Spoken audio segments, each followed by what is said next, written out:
Barbara Norris had ironed his tuxedo 3 times that evening, her hands trembling not from exhaustion, but from hope, the foolish kind that still believed her husband would remember who held his hand when he had nothing. The fabric was perfect now, crisp black shoulders without a single wrinkle. The bow tie she'd spent 20 minutes adjusting until it sat just right. Frederick would look distinguished tonight at the gala celebrating his empire, and maybe, just maybe, he'd look at her the way he used to, the way that made her believe building a life together meant they'd always stand side by side. She'd sewn her own dress for the occasion, navy blue, modest but elegant, with small pearl buttons down the back that Precious had helped her fasten earlier. Her daughter's small fingers had worked each button through its loop while whispering, "Mama, you look like a queen." Barbara had smiled then, kissed the top of Precious's head, and chosen not to mention that queens usually get invited to the palace, not left wondering if there's room for them at the table. The earrings Frederick gave her on their wedding day hung from her ears, simple gold hoops that had cost him 2 weeks. Salary back when 2 weeks' salary meant something because they were building dreams together, brick by brick, sacrifice by sacrifice. She touched them now as she stood outside Leonard Industries' grand headquarters, the building that used to have her name on the founding documents before Frederick's lawyers made those papers disappear. The entrance glowed with warm light and cold sophistication. Women in designer gowns she'd seen in magazines glided through the doors on the arms of men in tailored suits. Laughter spilled out into the night air, the kind of laughter that comes easy when you've never had to choose between paying the electric bill and buying your children new shoes. Barbara smoothed her dress one final time and walked toward the entrance. The security guard was tall, broad-shouldered, wearing an expression that suggested he took his job very seriously. His eyes swept over Barbara, cataloguing her modest dress, her simple jewelry, her face he didn't recognize from the executive floors. "Service entrance is around back," he said, not unkindly, just matter-of-factly. "Catering staff needs to check in with the coordinator first." Barbara's breath caught. I'm Barbara Leonard." Frederick Leonard's wife. The guard's expression didn't change. He consulted his clipboard, running his finger down a list of names. "I don't see you here, Mum. Are you sure you're on the guest list?" "And I'm his wife," Barbara repeated, hating how small her voice sounded. "I don't need to be on a list. I'm family." "Everyone needs to be on the list tonight, ma'am. Company policy for security purposes." He pulled out a radio. "Let me call up to the event coordinator, see if we can sort this out." Barbara stood there as the guard spoke into his radio, as other guests walked past her without a second glance, as the cold night air bit through her dress. She waited for 20 minutes while the guard made calls and checked lists and apologized with increasing discomfort that there seemed to be some kind of mistake. Finally, someone from inside confirmed her identity, and the guard stepped aside with an embarrassed nod. "My apologies, Mrs. Leonard, you can go in." She walked through doors that should have opened for her automatically, past the guard who'd mistaken her for hired help, and into a ballroom that took her breath away for all the wrong reasons. Crystal chandeliers hung from vaulted ceilings like frozen fireworks. Tables draped in ivory cloth held centerpieces of white orchids and flickering candles. A string quartet played in the corner, their music weaving through conversations and clinking champagne glasses. Everything was beautiful, elegant, expensive, a celebration of success that felt like standing in a museum of someone else's life. Barbara's eyes found the main table immediately. Every executive sat with their spouse beside them. Jonathan Richards and his wife Claire, holding hands under the table like newlyweds. David Patterson with his arm around his wife's shoulders, whispering something that made her laugh. Gerald Foster feeding his wife a bite of appetizer, playful and intimate. And there was Frederick, center of the table, commanding attention like he commanded everything now. His tuxedo, the one she'd ironed, fit him perfectly. His smile was bright and confident as he spoke to the people around him, gesturing with the ease of a man who belonged exactly where he was. Next to him sat Simone. She was stunning in the way magazines define stunning. Sharp cheekbones, Flawless skin, a red dress that probably cost more than Barbara's monthly grocery budget. Her hand rested on the table dangerously close to Frederick's. She leaned in when he spoke, laughed at his words before anyone else caught the joke, touched his arm with a familiarity that made Barbara's stomach twist, and Frederick's hand, Barbara saw it now, rested on the small of Simone's. Back, casual, comfortable, the way he used to touch. Barbara, when they walked together, when being close to her felt natural as breathing. Barbara's chair was gone. Every other spouse had a seat of honor beside their partner. Every other wife or husband sat at that main table, included, acknowledged, celebrated as part of their partner's success. But Barbara's place didn't exist. She stood there, navy dress and gold hoops, invisible in a room full of people who'd forgotten she was the reason Frederick Leonard had started with anything at all. She moved through the crowd toward the table, her heart pounding against her ribs like it was trying to escape before the rest of her realized what was happening. Frederick looked up, saw her approaching, and something crossed his face that was worse than anger, worse than annoyance. Embarrassment. He was embarrassed by her presence. Frederick stood quickly, intercepting her before she reached the table. His hand gripped her elbow, not gently, not the way you touch someone you love, but the way you steer something out of place, back to where it belongs. "What are you doing here?" His voice was low, controlled, the kind of quiet that's more violent than shouting. "It's your gala," Barbara whispered. "I wanted to support you. I wanted to support me." Frederick's laugh was cold. "By showing up looking like someone's schoolteacher and making everyone wonder who let you in." The words hit like physical blows. Barbara felt her face flush hot, her throat closing around responses that wouldn't come. Frederick pulled her further from the table into a corner where the music and conversation covered their words. "You wouldn't fit in here anyway, Barbara. These people speak a language you never learned. They understand ambition, success, excellence. What do you understand? Chalk dust and spelling tests?" "I understand loyalty," Barbara said, her voice shaking. "I understand sacrifice. I understand staying up until 3 in the morning, helping you prepare presentations when you were nobody. I understand. You understand nothing about my world now." Frederick's eyes were hard, distant, like he was looking at a stranger who'd wandered into his life by mistake. "You're an anchor, Barbara. You always have been. I just didn't realize how heavy you were until I started trying to rise." He released her elbow and adjusted his tuxedo jacket, smoothing away the wrinkles their confrontation had created. "Go home. This isn't your place anymore."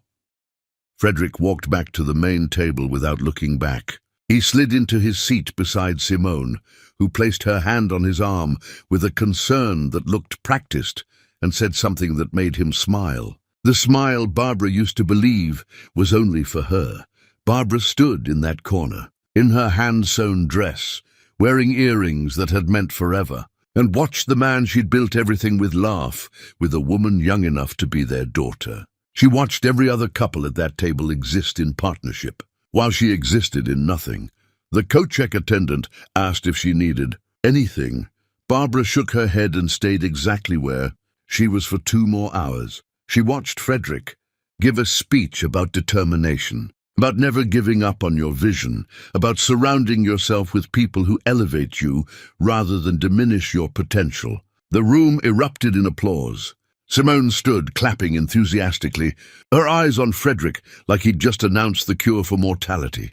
Barbara clapped too, slowly, mechanically, the sound of her palms meeting barely audible over the thunder of validation Frederick received from everyone except the woman who'd validated him first. When the gala ended, when the last guests filtered out laughing and drunk and satisfied with their successful evening, Barbara finally moved. She walked through the emptying ballroom, past the wilting orchids and guttering candles, past the security guard who apologized again for the earlier confusion. She walked 32 blocks home in heels that weren't made for breaking. Each step carved blisters into her feet. Each block stretched longer than the last. The city lights blurred around her. Buildings and street lamps and late-night restaurants full of people whose marriages weren't disintegrating in slow motion. She didn't cry. Crying required energy she didn't have, emotion she couldn't afford to spend. She just walked, heel strike after heel strike, putting distance between herself and the room where she'd been erased. The house was dark when she arrived. Elias and Precious were asleep, spared the knowledge of what their father had become. Barbara closed the door quietly behind her, removed her heels, and stood in the foyer of the home they'd built together. Photographs lined the hallway, wedding pictures where Frederick looked at her like she was the only woman in the world. Baby pictures of Elias, then Precious, with both parents glowing with new parent exhaustion and joy. Family vacations to modest beaches where they'd laughed and played and existed as something whole. Barbara walked to the kitchen and sat at the table in the dark. She didn't turn on lights. She didn't make tea. She just sat there, navy dress rumpled now, gold hoops catching faint moonlight through the window, and understood with crystalline clarity that the man in those photographs had died somewhere along the way to success. And the man who'd replaced him didn't love her anymore. Might never have, might have only loved what she could. Give him until he didn't need her giving anymore. Barbara pulled off her earrings and set them on the table. She stared at them, simple gold circles that used to mean promise, and felt something shift inside her chest. Not breaking. Breaking implied violence, sudden rupture, pain that announces itself with volume. This was quieter. This was the sound of roots pulling free from soil. This was the feeling of chains she hadn't realized she wore finally loosening. This was the moment when a woman who'd spent years building someone else's dream realized she'd forgotten how to dream for herself. Barbara Norris didn't cry that night she planned. Chapter 2. The Morning After. Silence. Frederick came home in the early hours before dawn, smelling like expensive whiskey and cheaper perfume. And Barbara was awake, sitting in the dark, waiting not for an apology, but for clarity. She heard his key in the lock, heard him stumble slightly as he entered, heard him curse under his breath when he knocked into the console table in the foyer. The sounds of a man who'd drunk enough to dull his edges, but not enough to forget he had a home to return to. Barbara sat at the kitchen table with papers spread before her, like evidence at a trial. Documents she'd found in Frederick's study while he was at the gala. Papers she'd never been allowed to see. Filed in drawers she'd never been permitted to open. Sealed with passwords she'd cracked using her wedding anniversary, a date he apparently still remembered for security purposes, if nothing else. Transfer agreements. Revised ownership documents. Legal filings that removed her name from properties they'd purchased together, from accounts they'd opened as partners, from the company they'd built with shared sweat and her unacknowledged strategy. Everything systematically erased, her contributions written out of history like she'd never existed. Like the years she'd worked 2 jobs while Frederick got his certifications meant nothing. Like the nights she'd reviewed his proposals and caught his errors, and suggested the angles that won him his first major clients had been fantasies she'd imagined. Frederick appeared in the kitchen doorway, his tuxedo jacket gone, his shirt untucked, his bow tie hanging loose around his neck like a noose he'd slipped. He saw her sitting there, saw the papers. His eyes flickered with something that might have been guilt if guilt lived in him anymore. "You went through my files." Not a question, not an apology, an accusation. "I went through our files," Barbara corrected, her voice steady despite the tremor in her hands. "Or what used to be our files before you decided partnership was a liability." Frederick moved to the refrigerator, pulled out a bottle of water, drank half of it in one long swallow. Buying time? Calculating his response like he calculated everything now. Measuring risk versus reward, truth versus convenience. "Those are complicated legal documents," he finally said. "You wouldn't understand the necessity. I wouldn't understand." Barbara's laugh was sharp. "I'm a teacher, Frederick, not an idiot. I understand perfectly. You've been removing me from everything we built together, transferring my shares, refinancing properties in only your name, establishing accounts I have no access to. You've been erasing me. I've been protecting my assets. Frederick set the water bottle down harder than necessary. Building something significant requires difficult decisions, choices you can't comprehend because you've never operated at this level. This level. Barbara repeated the words like they were foreign. Ridiculous. You mean the level where you forget your wife exists? Where you leave her standing in a ballroom like unwanted furniture? Where you touch another woman the way you promised to only touch me? Frederick's jaw tightened. Simone is my executive assistant. She's professional, ambitious, necessary for the work I do. If you're threatened by competence, I'm threatened by betrayal. Barbara stood, the papers crackling as she gathered them.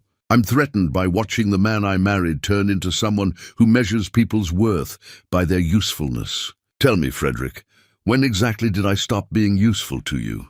The question hung between them, heavy and unanswerable. Frederick's face hardened into the expression she'd come to know too well, the one that meant he was done pretending to care about her feelings, done managing her emotions like they were inconvenient obstacles to his peace. You want honesty? His voice dropped to something cruel. Fine, you stopped being useful when you stopped evolving. When you were content teaching other people's children instead of understanding the world I was building. When you chose comfort over growth. You're stagnant, Barbara. You've been stagnant for years, and I've been dragging you along out of obligation. Obligation. The word tasted like poison. Is that what our marriage became? An obligation you're eager to dissolve? Our marriage became a performance, Frederick said, each word precise as surgery. Something I maintained for appearance. But you can't even do that right anymore. You showed up tonight looking like a substitute teacher at a Fortune 500 gala. You embarrassed me. You embarrassed yourself. And you exposed exactly why you don't belong in the life I've created. Barbara absorbed the blows, each sentence landing with the weight of finality. This wasn't anger speaking. This wasn't the temporary cruelty of a man who drunk too much and would apologize in the morning. This was truth he'd been holding back, venom he'd stored up, the real feelings he'd hidden under the performance of marriage. She looked at the man standing in their kitchen, wearing the tuxedo she'd ironed, speaking words designed to wound, and she didn't recognize a single part of him. When did loving you become my biggest mistake? Barbara asked softly. Frederick met her eyes without flinching. The day you thought being my wife made you my equal. The silence that followed was absolute. Somewhere upstairs, a floorboard creaked. Neither of them looked up. Neither of them realized that Elias was standing at the top of the stairs in his pajamas, his hand gripping the banister, his face frozen in the expression of a boy watching his father destroy his mother. And in her bedroom, Precious pressed her ear against the door, her young heart breaking in ways that wouldn't heal clean, listening to her father dismantle the woman who'd given him everything. Barbara carefully stacked the papers into a neat pile. Her hands didn't shake anymore. Her voice didn't waver when she spoke. You think you built this empire alone, she said. You think your success came from your brilliance, your ambition, your singular vision. But every presentation I edited, every connection I helped you make through my teaching colleagues whose spouses became your clients, every night I held this family together while you chased your dreams. That was me building too. I was the foundation you stood on, Frederick. And you're too arrogant to see that foundations don't crumble when you abandon them. They just stop supporting your weight. Frederick scoffed. Poetic. Did you rehearse that while you were snooping through my files? No, Barbara said. I realized it while watching you pretend I don't exist, while standing in a room full of couples who still know how to love each other, while walking home alone in the dark because the man I married decided I'm not worth a car ride. She moved past him toward the doorway. The papers clutched against her chest like armor. Barbara! Frederick's voice stopped her. She turned. And for a moment, a single, breathless moment, she thought maybe he'd heard himself, maybe he'd seen what he was destroying, maybe he'd remember the man he used to be. "Make sure you're out of the bedroom before I come up," he said. "I need actual sleep tonight, not your pathetic tears." Barbara didn't respond. She climbed the stairs slowly, each step measured and deliberate. She passed Elias on the landing.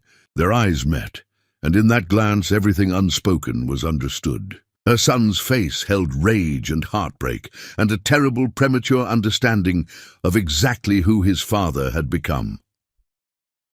She touched his shoulder gently as she passed. "Go back to bed, sweetheart. Everything will make sense in the morning." But Elias didn't move. He stood there watching his mother disappear into the guest room, watching his father stumble toward the master bedroom, and understanding that some things would never make sense again. In her room, Precious lay in bed with her eyes open, staring at the ceiling where glow-in-the-dark stars spelled out constellations her father had helped her place there years ago. Back when he remembered she existed, back when family meant something more than obligation. She heard her mother close the guest room door, heard her father slam the master bedroom door, heard the house settle into the kind of quiet that follows destruction. And Precious Rosefield Leonard made a decision in that moment, though she wouldn't articulate it for days yet. If she ever had to choose between her parents, between comfort and love, between the palace and the woman who'd built it, she already knew which side she'd stand on.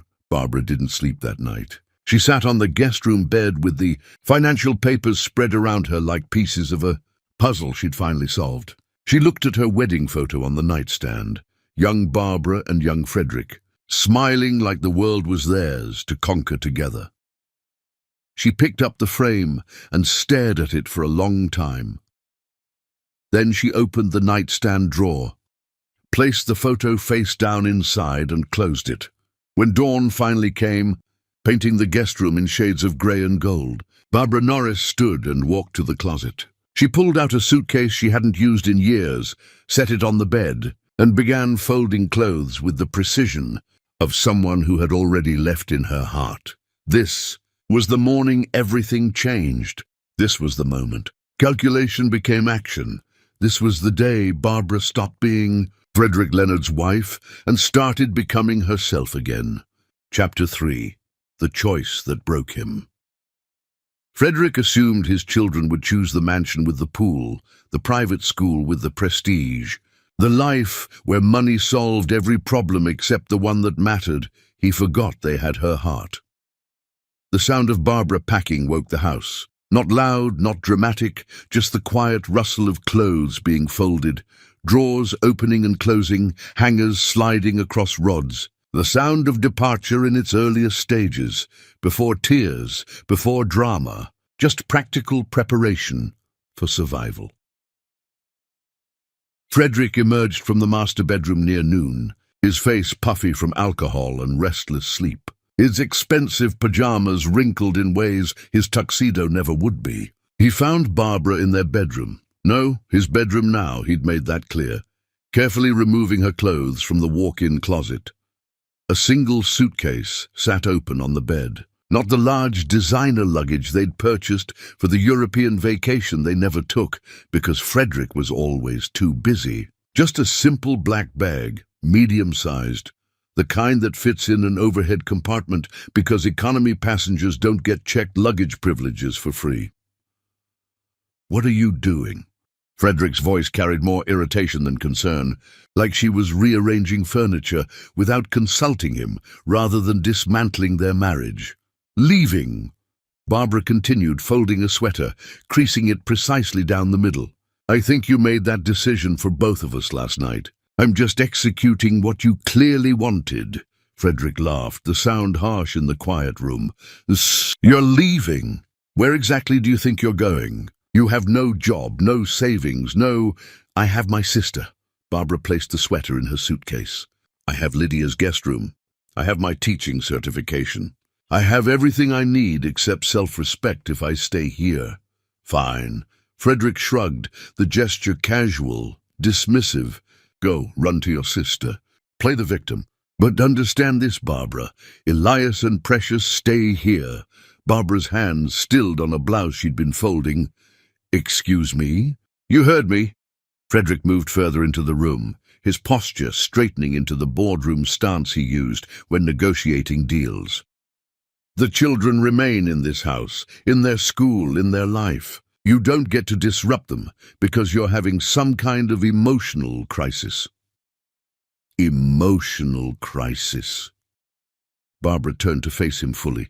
Is that what you call realizing your husband despises you? Is that what you call discovering you've been systematically erased from your own life? Call it whatever helps you sleep at night. Frederick's eyes were cold, calculating. But those kids have comfort here, stability, opportunity. You think you can provide that in your sister's apartment? You think you can give them what I can? The bedroom door opened.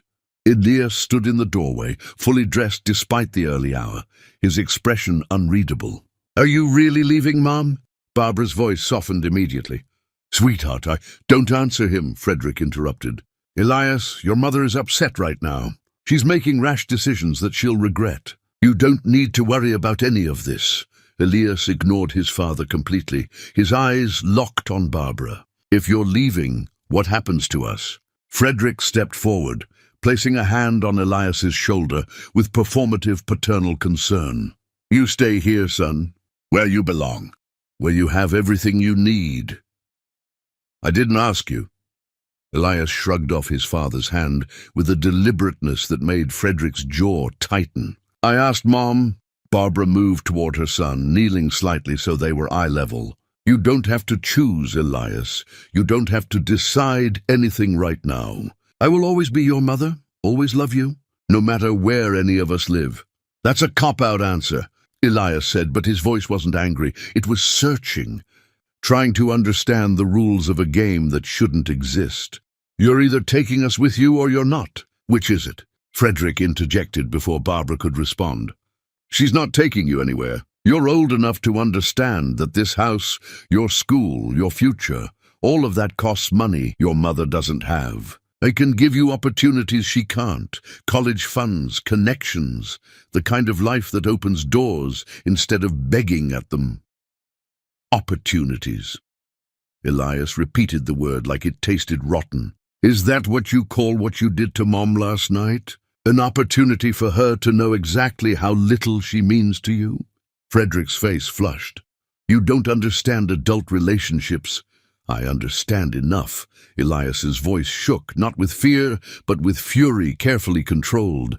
I understand you humiliated her. I understand you've been lying to all of us. I understand that everything you taught me about being a man, about integrity and respect and keeping your word, you don't believe any of it. You just said it because it sounded good. Elias, Frederick reached for his son again. Don't touch me. The words came out sharp, final. You taught me that a man's worth isn't measured by what he owns. That character matters more than comfort.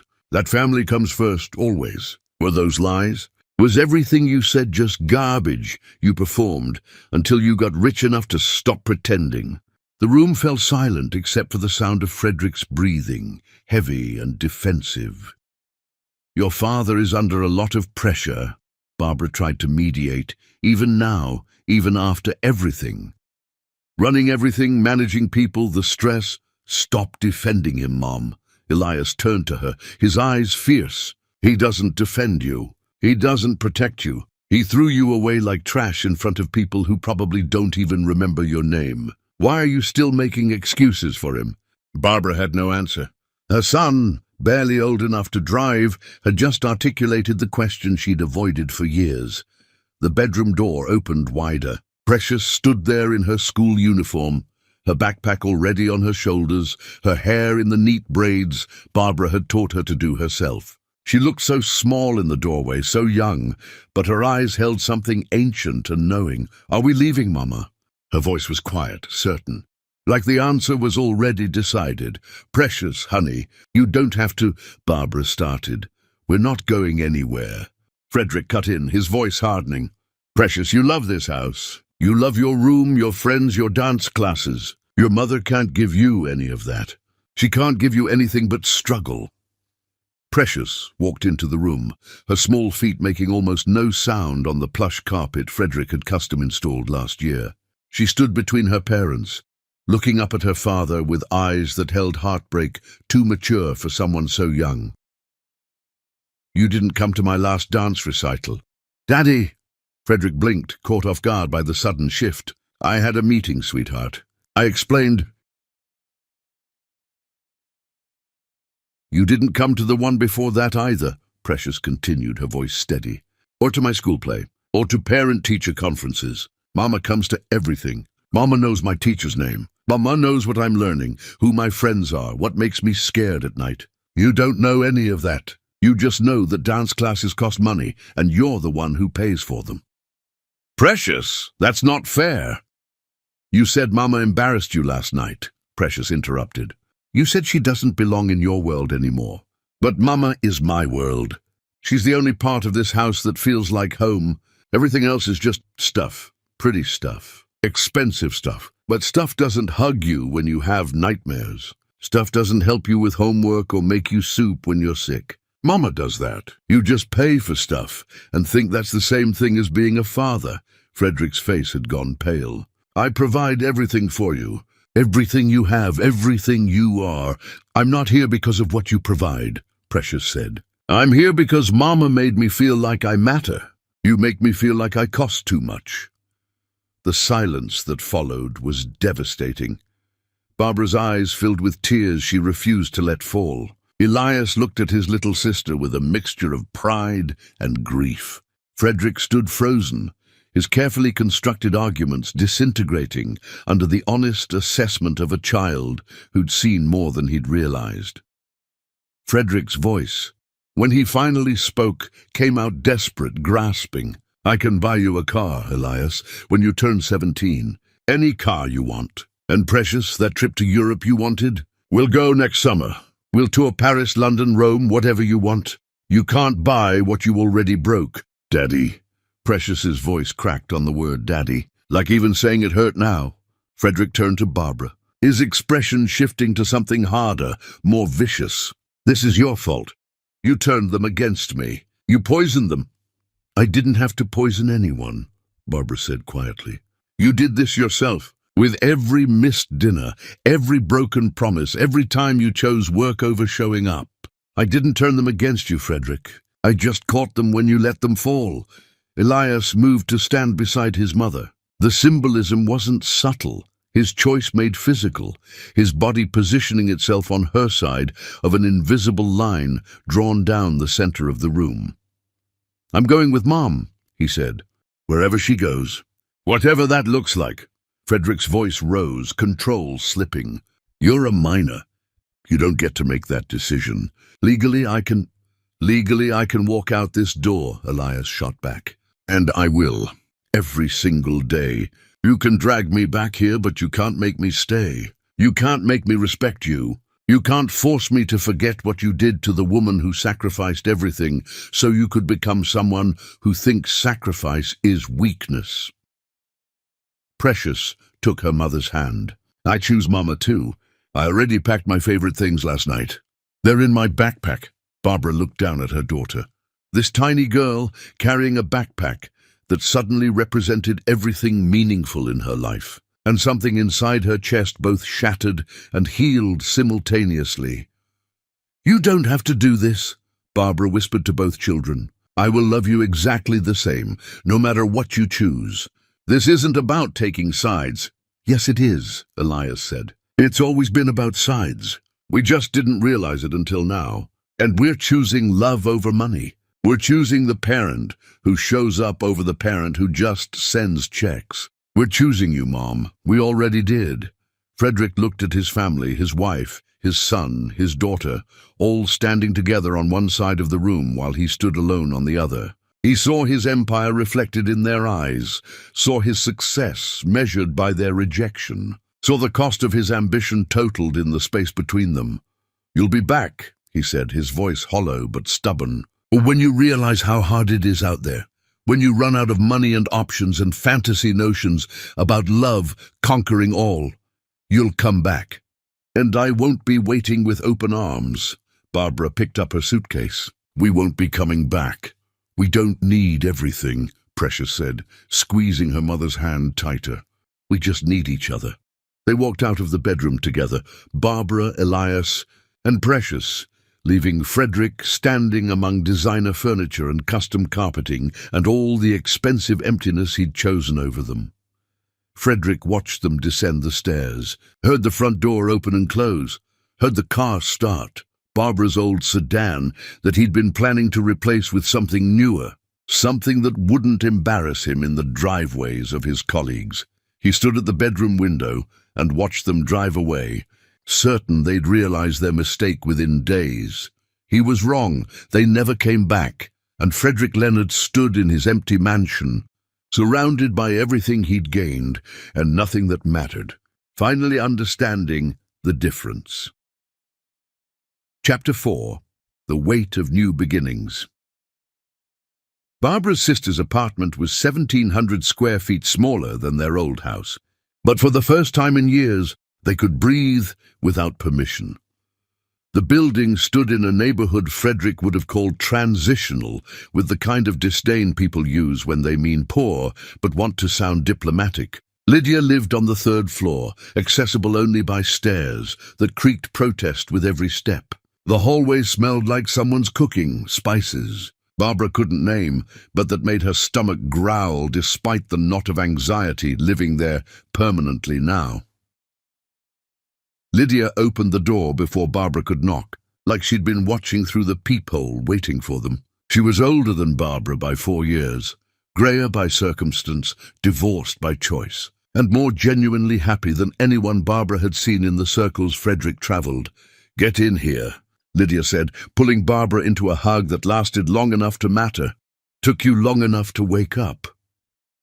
They entered the apartment in a single-file line that felt like refugees seeking asylum. Elias carried the suitcase. Precious clutched her backpack like it contained crown jewels instead of stuffed animals and sketch pads. Barbara carried nothing but exhaustion and the terrifying freedom of having finally chosen herself.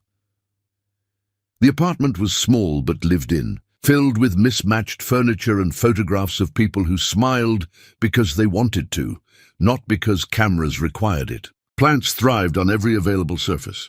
Books stacked in corners like small literary towers. The television was old but functional. The couch had seen better decades, but offered comfort anyway. "You'll take my room," Lydia said, already moving toward the hallway. "I'll sleep on the couch." "Absolutely not," Barbara protested. "We're already imposing. Your family, not imposing. And I've been falling asleep watching television for the past 2 years anyway. Might as well make it official." Lydia pointed at Elias and Precious. "You two will share the second bedroom. It's got bunk beds left over from when my kids lived here. Top bunk is prime real estate, by the way. Battle it out amongst yourselves." Precious's eyes lit up for the first time since they'd left the mansion. "Bunk beds? Really?" "Really. And the bottom bunk has a reading light, so don't let your brother convince you the top is better just because it's higher." Elias managed a small smile, the first crack in the stoic armor he'd worn since the confrontation with his father. "I'll take bottom bunk. Heights aren't my thing anyway." They settled in with the awkward efficiency of people trying not to burden each other. Barbara insisted on taking the couch despite Lydia's protests. Elias and Precious unpacked their minimal belongings into a bedroom approximately the size of Precious's walk-in closet at home. No one complained. No one mentioned what they'd left behind. They moved forward because backward wasn't survivable. That first night, Barbara lay on Lydia's couch, staring at a ceiling with a water stain shaped vaguely like a bird, and conducted a mental inventory of her resources. Cash on hand, $234. Savings account, $3,166. The account Frederick had forgotten existed because he'd stopped caring about Barbara's finances years ago. Credit cards, none that Frederick couldn't freeze with a single phone call. Job prospects, teaching positions that wouldn't materialize mid-semester without connections she no longer had access to. Debts, none. Thankfully, except the unpayable kind owed to children who'd sacrificed comfort for love. The mathematics of survival felt impossible. Morning came too soon and too late simultaneously. Barbara woke to sunlight streaming through windows without curtains expensive enough to block it perfectly. She smelled coffee. Real coffee, not the specialty bean imported nonsense Frederick had insisted on, and followed the scent into Lydia's tiny kitchen. "How'd you sleep?" Lydia asked, pouring Barbara a mug without waiting for an answer. "I didn't," Barbara admitted, "but lying down felt productive anyway." Lydia slid the mug across the small table. "What's your plan?" "That survived today. Reassess tomorrow. Repeat until it feels less terrifying." "Solid plan." Lydia sat across from her. "It can cover rent and groceries for a few weeks while you figure things out."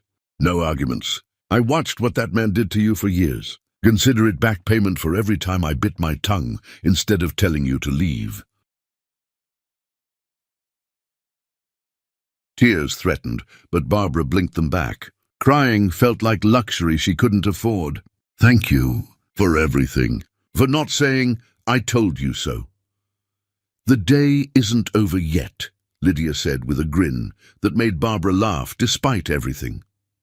Elias emerged next, already dressed for school, his face carefully blank in the way teenagers mask panic. "How do I get to school from here?" Barbara's heart sank. She hadn't thought about transportation, about the logistics of maintaining normalcy when everything had imploded. "I'll drive you. It's 40 minutes, but that's almost an hour of gas every day," Elias said quietly. "Gas you need money to buy." The unspoken math hung between them, brutal in its honesty. "Maybe I should transfer schools," Elias suggested.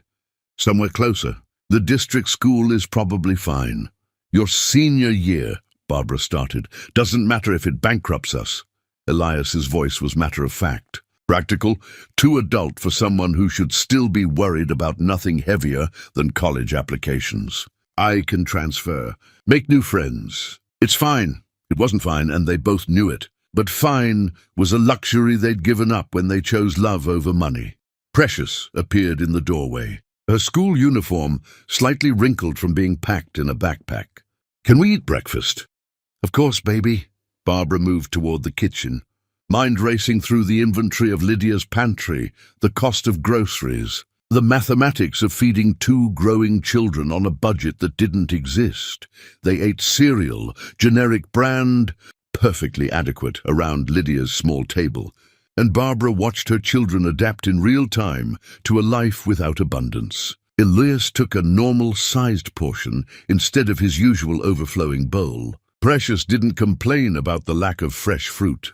They existed in the gap between old life and new reality, with a grace that broke Barbara's heart, even as it filled her with pride. After breakfast, Barbara drove the children to school in her old sedan that rattled slightly at high speeds and needed an oil change she couldn't afford yet. The silence in the car was heavy with unspoken questions. How long will this last? Did we make the right choice? Will we be okay? Barbara couldn't answer any of them honestly. She dropped Precious at her school first, watching her daughter walk toward the building with her head high despite wearing yesterday's uniform. Then Elias, who squeezed her shoulder before exiting the car, a gesture of comfort flowing the wrong direction. Child reassuring parent when it should be the other way around. Alone in the car, Barbara sat in the parking lot and allowed herself exactly 3 minutes to panic. 3 minutes to feel the weight of responsibility crushing her chest, to calculate impossible math, to wonder if she'd destroyed her children's lives by prioritizing dignity over stability. 3 minutes.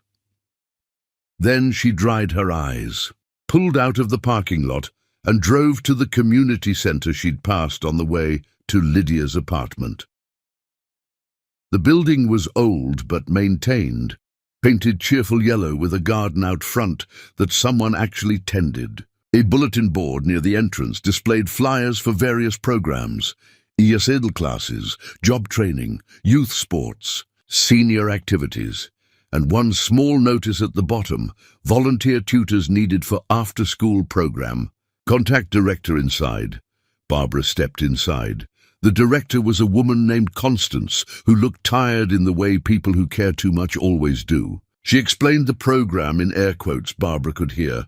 5 kids whose parents worked late hours. No structure, no curriculum, just a basement room where they waited until pickup. I can help, Barbara said. I'm a teacher, elementary and middle grades. I have my certification, references. You want to volunteer? Constance looked suspicious, like generosity was a scam she hadn't identified yet. I need to work, Barbara corrected.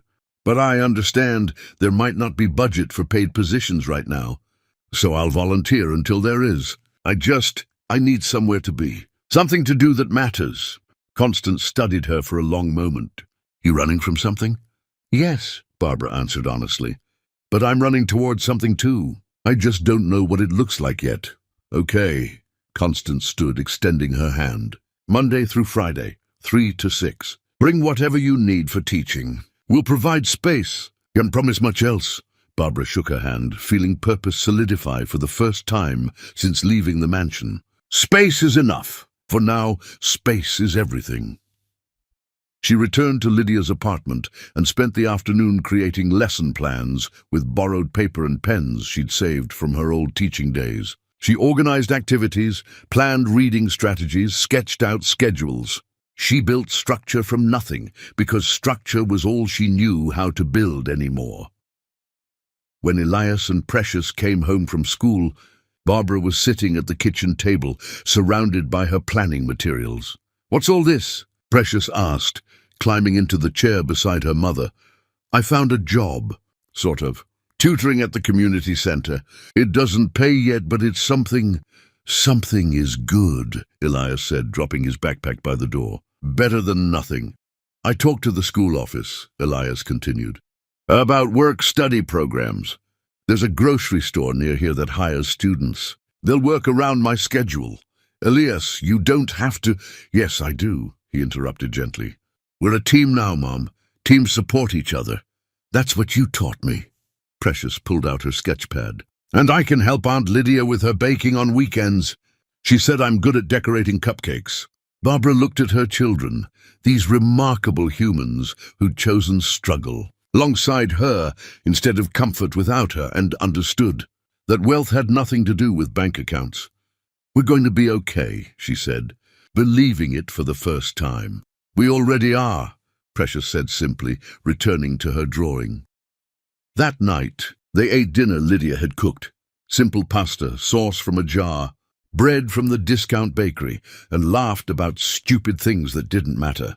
They played board games with missing pieces. They watched television on a screen small enough to actually require sitting close together. They existed in cramped quarters without space to escape each other, and discovered that proximity wasn't punishment when you actually loved the people you were close to.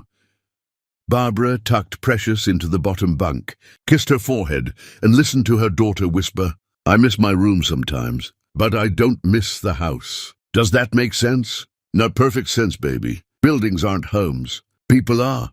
Later, lying on Lydia's couch in the dark, Barbara heard her phone buzz.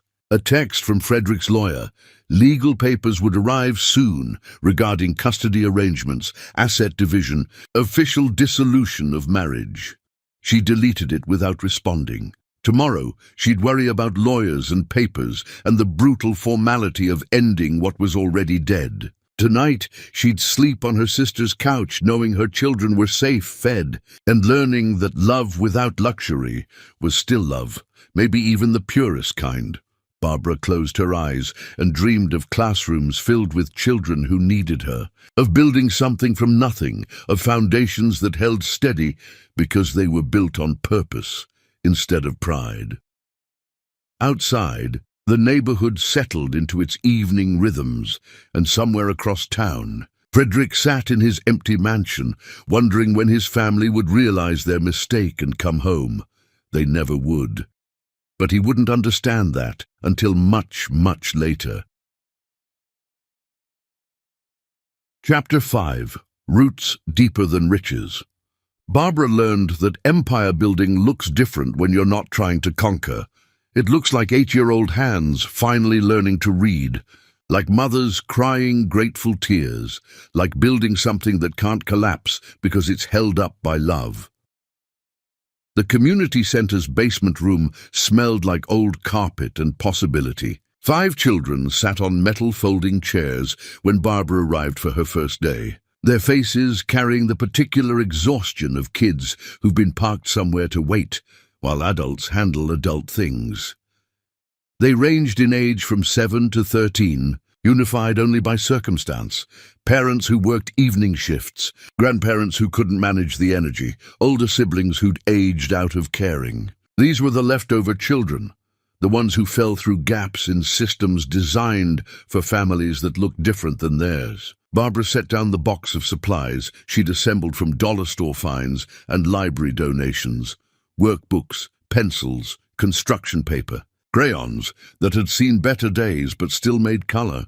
Small treasures that became significant when you understood their scarcity. "Hi, everyone.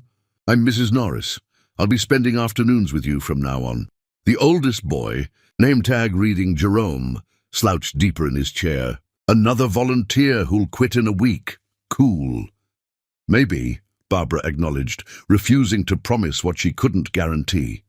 "Or maybe I'll still be here when you graduate high school. Either way, today we're here together. So let's make it count." She started with introductions, learned names and favorite subjects, and the small details that make children feel seen. Jamal loved dinosaurs. Sheila wanted to be a veterinarian but couldn't spell it. Daniel read at a kindergarten level despite being older. Yolanda drew constantly, beautiful sketches that suggested talent without training. And Jerome, the skeptic, loved history, but pretended not to care about anything. Barbara adapted her curriculum instantly, pulling lesson threads from their interests rather than imposing structure they'd resist. She turned Jamal's dinosaur obsession into a paleontology unit. She had Sheila research animal medicine, teaching spelling through passion. She worked with Daniel one-on-one, patient and encouraging, celebrating tiny victories like decoding 3-letter words. Precious arrived after her own school let out, skipping into the room with art supplies she'd carried all day. "Can I help, Mama?" The children perked up, curious about this addition to their afternoon. "This is my daughter, Precious. She's going to work with anyone interested in art projects." Precious beamed, already spreading out paper and markers. "Who wants to draw their favorite animal? I'll show you how to add details that make them look real." Yolanda gravitated toward Precious immediately, 2 artists recognizing kinship. Within minutes, they were sketching together. Precious demonstrating shading techniques she'd learned in expensive art classes she'd never mentioned to kids who'd never had them. Elias appeared an hour later, still wearing his grocery store uniform, exhaustion evident but determination stronger. "Sorry I'm late, Mom. Shift ran over." "What do you need?" Barbara's heart squeezed watching her son, who should be playing sports or video games, instead volunteering to help after working for minimum wage because they needed every dollar. "Jerome's working on a history project about the civil rights movement. You took that unit recently. Think you could help him research?" Elias dropped his backpack and pulled up a chair beside Jerome, who immediately bristled at the intrusion. "I can do it myself." "I know," Elias said easily. "But sometimes having someone to bounce ideas off makes the work better. You pick the topic. I'll just listen and help you find sources. Deal?" Jerome studied Elias suspiciously, looking for the catch, the superiority, the judgment. Finding none, he relaxed incrementally. "Fine, but I'm writing it. I don't need you to do my work. Wouldn't dream of it." Barbara watched her children integrate seamlessly into this makeshift classroom. Watch them give freely of energy they didn't have. Watch them understand, without being told that teaching isn't about superiority. It's about scaffolding others toward their own potential. The weeks accumulated into patterns. Barbara arrived at the center every afternoon, with lessons planned around donated materials, and creativity stretched thin. Enrollment grew from 5 children to 12, then 17, then 25 as word spread through the neighborhood about the teacher who actually cared, who showed up consistently, who saw potential instead of problems. Parents began staying after pickup, asking questions about their children's progress, expressing gratitude Barbara hadn't earned yet, but appreciated anyway. Mrs. Norris, Sheila's reading at home now, one mother said, her voice thick with emotion. She hates reading, hated it, but she's reading now, every night. How did you do that? I didn't do anything, Barbara said honestly. Sheila decided she wanted to. I just provided books about animals she couldn't resist. The community center director, Constance, appeared in the doorway one afternoon 6 weeks into Barbara's volunteer tenure. Can we talk? Barbara's stomach dropped. This was it. The moment they'd decide one volunteer teacher wasn't worth the space, wasn't producing measurable results fast enough, wasn't... We got a small grant, Constance interrupted Barbara's spiral. Not much, but enough to pay you. It's part-time, barely minimum wage, but if you're interested... Yes. Barbara's response came before Constance finished the sentence. Absolutely yes. You didn't let me tell you the amount. Doesn't matter. If it's legal and covers gas money, I'm in. Constance smiled, tired but genuine. You're either desperate or dedicated. Haven't decided which yet. Both, Barbara admitted. Desperately dedicated. The paycheck wasn't much. $400 every 2 weeks. Poverty wages for professional work. Barbara had never been more grateful for money in her life. It meant food security. It meant not leaning entirely on Lydia. It meant dignity earned through labor instead of granted through marriage. She cashed her first check at a corner store that charged 3% but offered immediate access. Then took Elias and Precious to the grocery store they'd been avoiding because their list always exceeded their budget. Get actual food, Barbara said, steering them toward produce instead of bargain aisles. Nothing we don't need, but nothing we do need that we're skipping. They shopped like it was treasure hunting. Elias comparing unit prices with calculator focus. Precious selecting vegetables and asking how to prepare them. Barbara allowing herself the luxury of meat that wasn't marked down for quick sale. At checkout, the total came to $67. Barbara had expected panic. Instead, she felt pride, honest money, honestly earned, feeding people she honestly loved. They loaded groceries into Barbara's car, the old sedan that rattled but ran, that embarrassed nobody because it represented transportation instead of status. Elias arranged bags carefully in the trunk, ensuring nothing would shift during the drive. Precious claimed the front seat, already chattering about dinner plans. Barbara started the engine, pulled out of the parking lot, and felt something shift inside her chest. Not healing. Healing took longer than weeks, but the beginning of understanding that poverty with purpose felt richer than wealth without meaning. They drove through the neighborhood as evening fell, streetlights flickering on, people walking home from work or sitting on stoops watching the world pass. This wasn't the neighborhood Frederick would have chosen. These weren't the views he'd have valued. But these were the streets where Barbara was building something that couldn't be purchased. Community, contribution, the quiet knowledge that she mattered because she made others feel like they mattered. "Mom," Elias said from the back seat, "there's smoke coming from the car hood." Barbara's heart sank. She pulled over immediately, killed the engine, and got out to investigate. Steam, not smoke, rising from the radiator like accusatory judgment. She popped the hood, stared at machinery she didn't understand, and felt the familiar weight of problems without solutions. Engine overheating. A voice came from the sidewalk. Barbara turned. An older man stood near a garage, wiping his hands on a rag, his face weathered but kind. "I think so. I don't really know much about cars." The man approached, glanced under the hood, and made a considering sound. "Radiator fluids low. Probably a leak somewhere. You got far to go?" "Just a few blocks. Let it cool down 15 minutes, then drive straight there. Don't turn the engine off until you're parked. Bring it to my shop tomorrow, right here, and I'll take a look. Name's Walter." "I can't really afford—" Barbara started. Walter waved her off. "Didn't ask if you could. Asked if you wanted it fixed. Everything costs something, but prices vary. We'll figure it out." Gratitude threatened tears Barbara refused to shed in front of strangers. "Thank you. I'll come by tomorrow." They waited the 15 minutes sitting on a nearby bus bench, Precious asking questions about engines and Barbara admitting she didn't have answers. When they finally drove the last few blocks to Lydia's apartment, the car shuddered but survived. Inside, Lydia had dinner started, rice and beans, simple and filling. They unloaded groceries, and Barbara contributed fresh vegetables to add to the meal, protein to make it substantial, fruit for dessert because children deserved sweetness sometimes.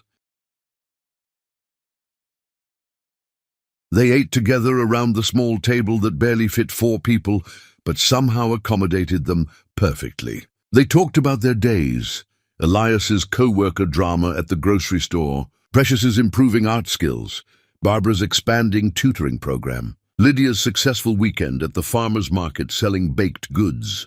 After dinner, Precious helped with dishes, while Elias tackled homework at the table. Barbara sat with Lydia on the couch, exhausted but content in ways exhaustion from Frederick's life never allowed.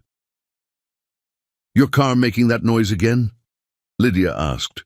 "Radiator. Found a mechanic who might not completely bankrupt me. Walter. Good guy, honest, he'll charge you fair." Lydia paused. "You're doing good, you know. Building something real. Something that'll last because it's built right." Barbara nodded, not trusting her voice.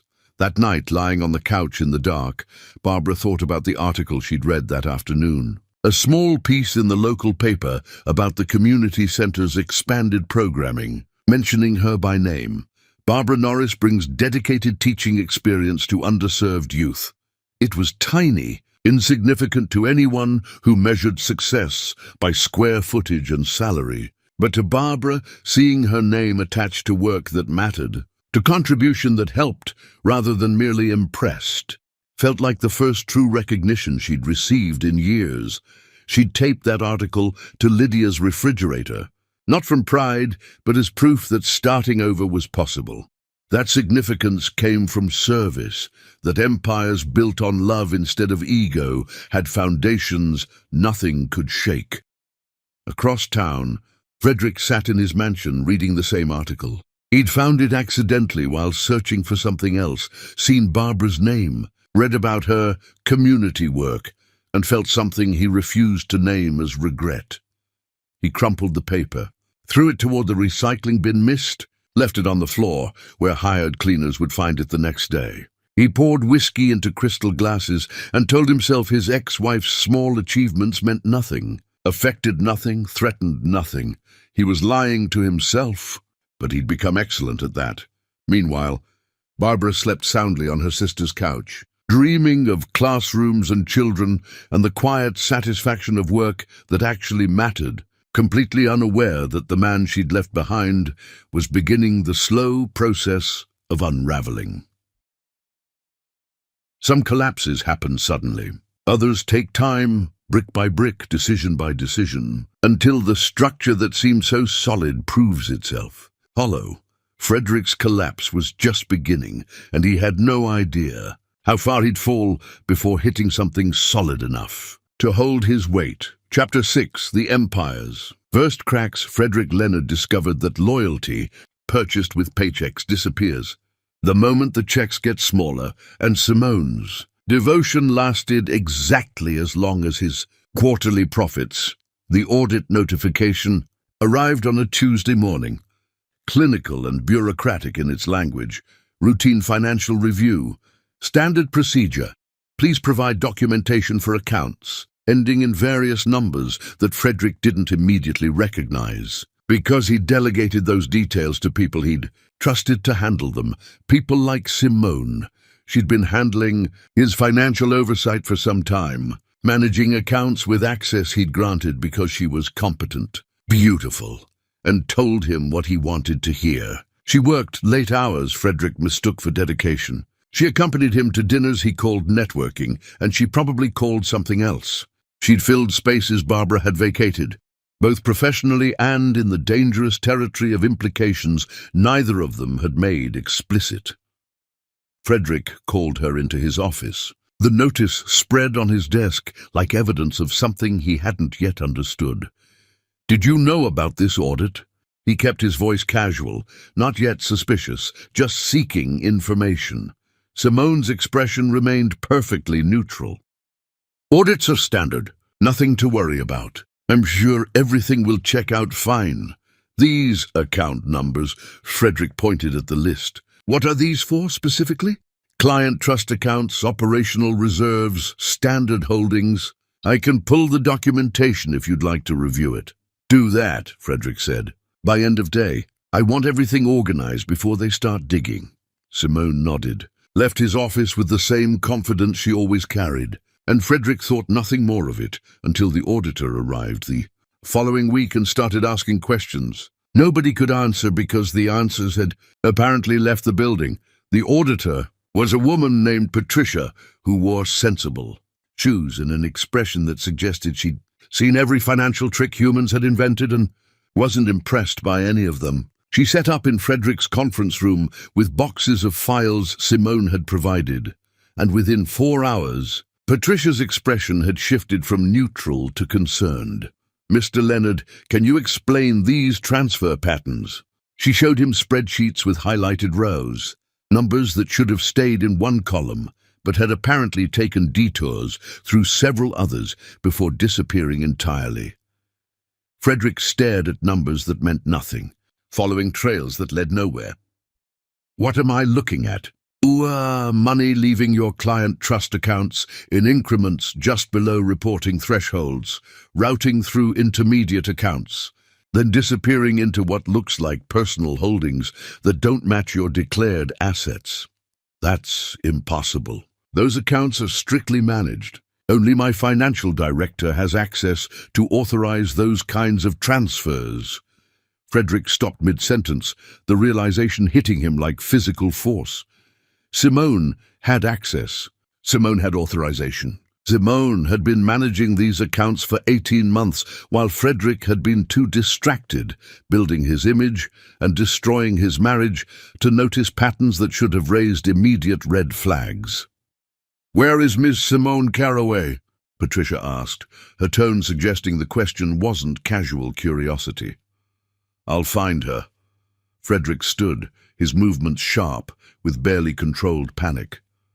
Simone wasn't at her desk, wasn't in the building, wasn't answering her phone or responding to messages that grew increasingly urgent, as Frederick's understanding of the situation crystallized into something close to catastrophe. He called his lawyer, called his accountant, called every board member with growing desperation as the scope of Simone's theft emerged from documents she'd carefully curated to hide exactly what she'd been doing.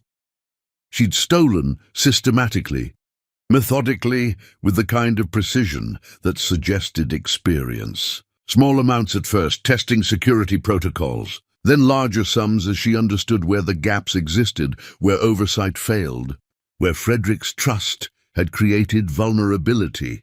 The total, when finally calculated, approached $700,000. Not enough to destroy Frederick completely, but enough to crack foundations, trigger investigations, raise questions among investors about competency and security, and whether Leonard Industries was a reliable place to entrust capital.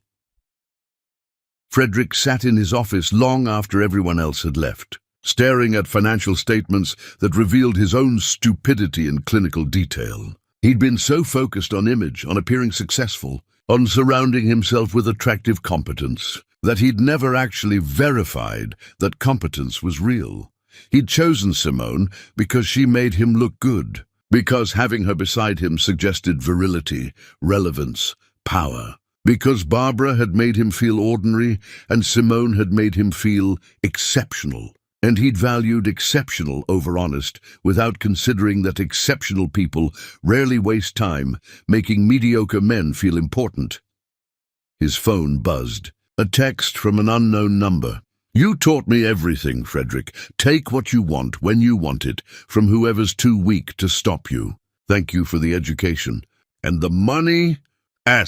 Frederick threw his phone across the office, watched it shatter against the wall, and understood with brutal clarity that he'd been played by someone who'd learned manipulation from watching him practice it on others. The lawsuit started within days. Clients whose money Simone had stolen demanding restitution. Investors panicking about security vulnerabilities and pulling funding. Board members calling emergency meetings where Frederick's competence was questioned with increasing bluntness. Jonathan Richards, who'd been Frederick's friend before becoming his colleague, spoke with careful diplomacy that barely masked contempt. "We need to discuss contingency plans if this situation escalates. The board is concerned about leadership stability." "I'm handling it," Frederick insisted, his voice carrying defensiveness he couldn't quite suppress. Simone acted alone. "This is contained." "Is it?" David Patterson leaned forward, his expression skeptical. "Because from where I'm sitting, this looks like systematic oversight failure. The kind that makes people wonder what else we're not seeing." The meeting deteriorated from there, polite concerns evolving into pointed criticisms. Frederick's authority eroding in real time as men who'd followed his leadership began questioning whether that leadership had ever been sound. He left the boardroom feeling something he hadn't experienced in years: genuine fear. Not worry about appearance or reputation, but actual fear that everything he'd built might collapse. That the empire he'd sacrificed his family to create was built on foundations as hollow as his relationships. The phone calls from friends, people he'd called friends, stopped coming. Invitations to galas and golf outings dried up. The professional network he'd cultivated revealed itself to be transactional, built on success rather than loyalty. And success in question made him a liability better avoided. Gerald Foster, who'd always laughed loudest at Frederick's jokes, declined dinner plans with an excuse so transparent it barely qualified as polite. Claire Richards stopped returning Barbara's— no, not Barbara's. Those were Frederick's calls now, stopped returning his calls entirely.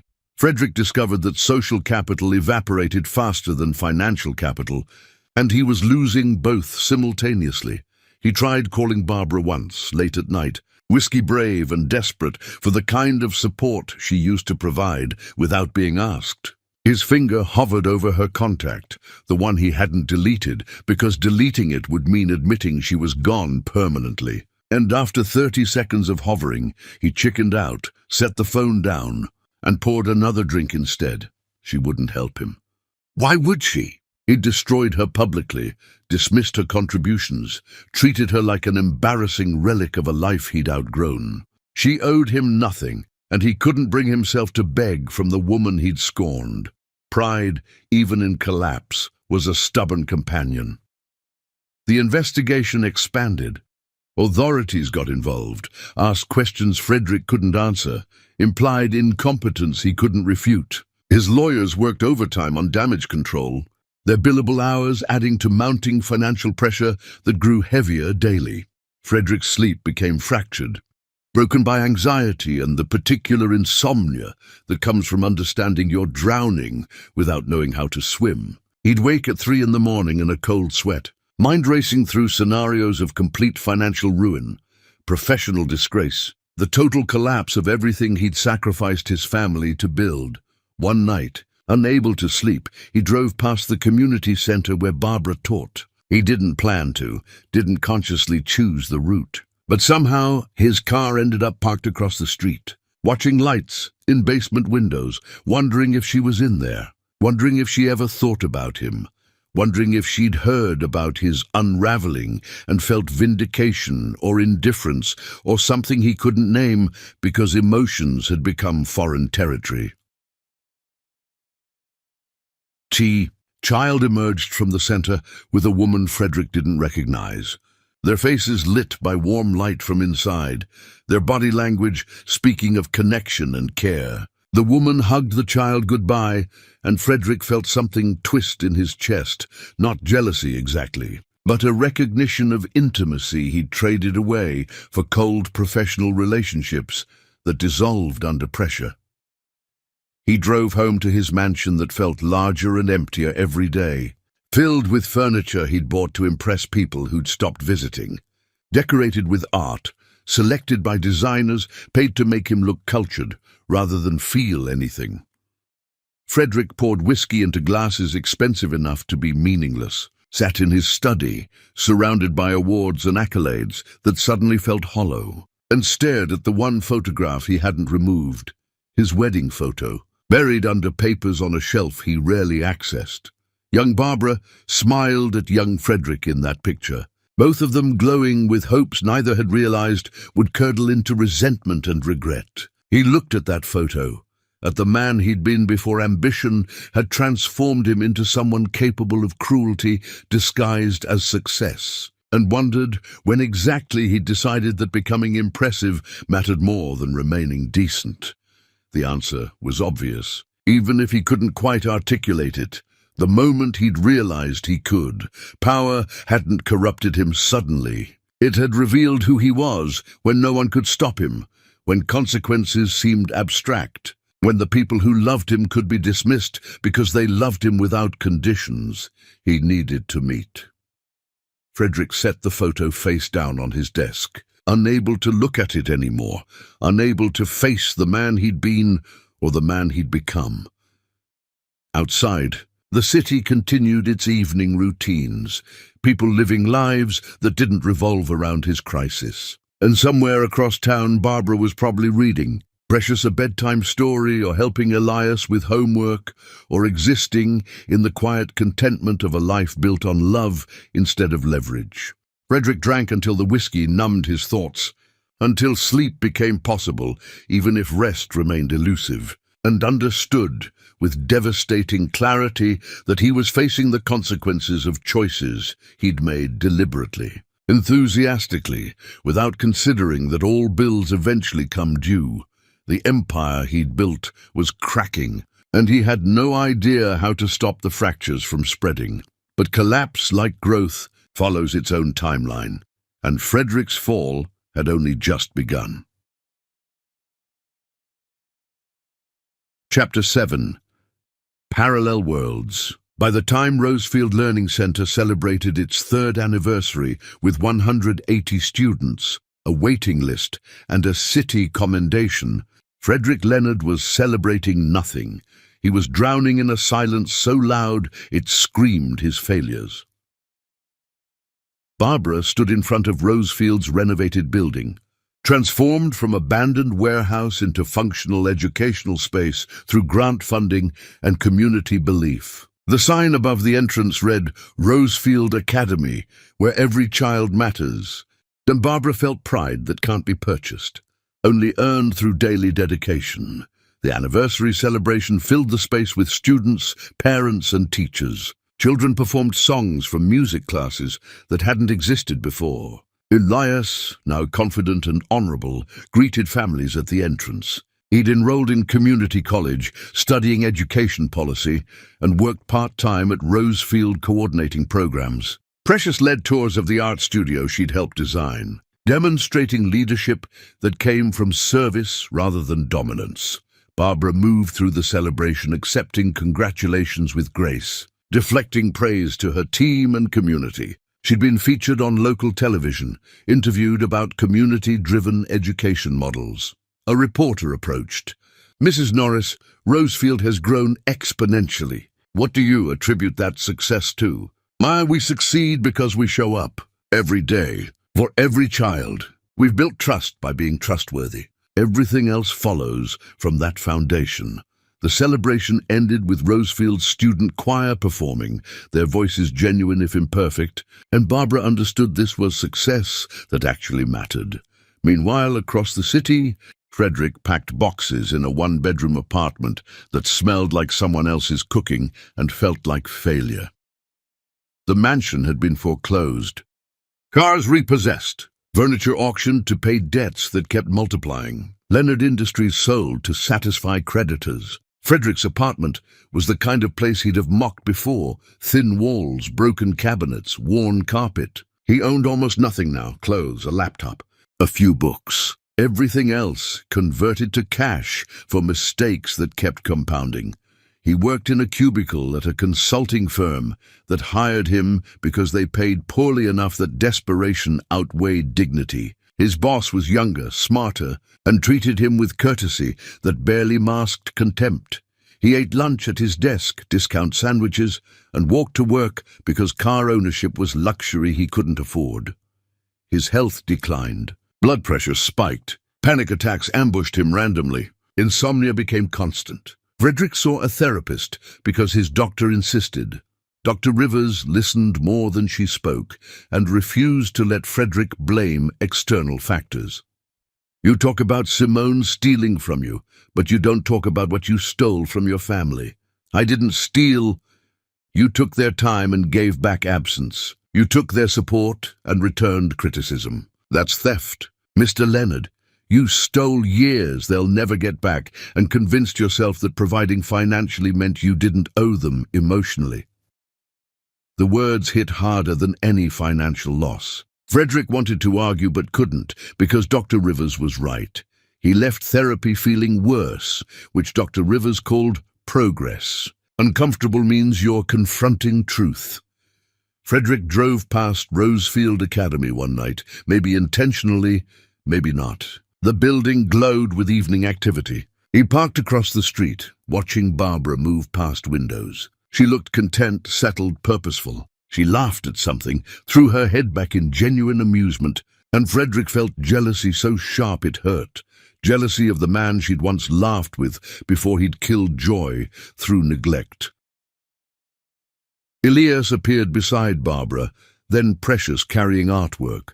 They were a family without him, complete, thriving, unburdened by his absence, possibly improved by it. He'd been surgically removed like cancer, and they'd healed.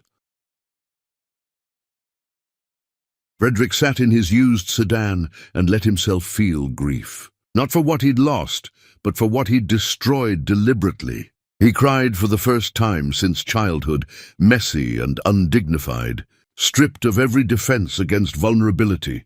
When tears stopped, he wiped his eyes with his sleeve, no pocket square, just a shirt worn too many times between washings.